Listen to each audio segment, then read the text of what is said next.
Unit 24 न्यूजच्या बातम्या आणि जाहिराती पाहण्यासाठी सबस्क्राइब करा, लाईक करा आणि बेल आयकॉनवरती क्लिक करा। युनिट 24 न्यूजच्या ब्रेक नंतर आपल्या सर्वांचं स्वागत आहे। चला तर मग पाहूयात पुढच्या बातम्या। जुलै रोजी यवत शहरामध्ये यवत गावामध्ये निळकंठेश्वर मंदिरामध्ये छत्रपती शिवाजी महाराजांच्या मूर्तीची तोडफोड झाल्याच्या अनुषंगाने यवत पोलीस स्टेशन येथे गुन्हा दाखल होता।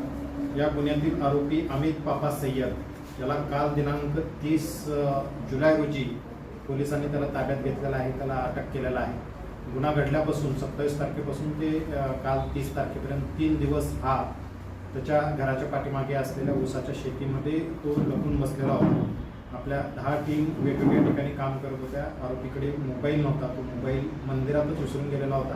त्या अनुषंगाने त्याच्यावर नावानिशी आपल्याकडे फिर्याद दिलेली होती, ते गुन्हा दाखल होता।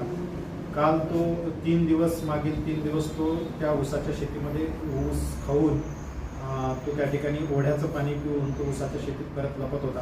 काल तो ऊसाच्या शेतीतून बाहेर आल्यानंतर आमचे जी गार्ड त्या ठिकाणी त्याच्या घराजवळ लावलेली होती, त्यातील गायकवाड व कारंडे यांनी त्याला काल रात्री 10:45 वाजताच्या सुमारास ताब्यात घेतलेला आहे। त्याच्याकडे अधिक विचारपूस करता दिनांक 26 जुलैला रात्री निळकंठेश्वर मंदिर परिसरामध्ये एक रेड्डी कावरा गुडावत यांचं घर आहे। त्या घरामध्ये तो दारू पिण्यासाठी तिथं थांबलेला होता, बसलेला होता। तो त्या ठिकाणी 3 फुगे दारू त्याने पिले, ज्याची किंमत 20 रुपये आहे।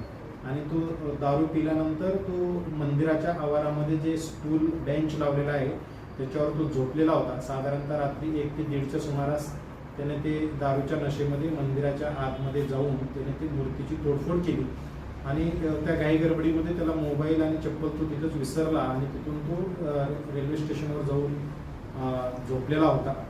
रेल्वे स्टेशनवरून सकाळी उठून तो परत त्या मंदिराच्या परिसरात आला, तेव्हा तेथील जे त्याला दारू विकणारा इसम आहे रेड्डी कावरा गुडावत याने परत अरे तू रात्री काय कांड केलं, तू इथून पळून जा अशा पद्धतीने त्याला सांगितल्याने तो तिथून पळून गेलेला होता। यामध्ये रेड्डी कावरा गुडावत यांची हिस्ट्री पाहिली तर त्यांच्यावर दारू विक्रीचे गुन्हे दाखल आहेत आणि या गुन्ह्याच्या अनुषंगाने आम्ही याच्यामध्ये BNS कलम 211, 222, 65 ई प्रोहिबिशन ऍक्ट, त्यासोबतच 123 BNS या कायद्याचं कलम वाढ करून यामध्ये त्या जो आरोपी आहे त्याला नशाकारक पदार्थ त्याने ते दिला आहे, ज्यामुळे अपराध करणे सोपे जावे हा सेक्शन 123 मध्ये बसतं BNS।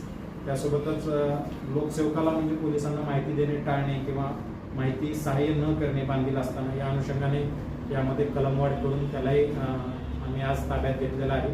आणि या गुन्ह्यातील दोन्ही आरोपींना आज आम्ही एक आरोपी गुन्ह्यामध्ये सामील आहे मुख्य गुन्हा करत असताना, आणि त्याला सहाय्य करण्याच्या उद्देशाने ज्या इतर गोष्टी झालेल्या आहेत त्याच्यामध्ये कलमवाढ करून दुसराही आरोपी याच्यामध्ये आम्ही अटक केलेला आहे।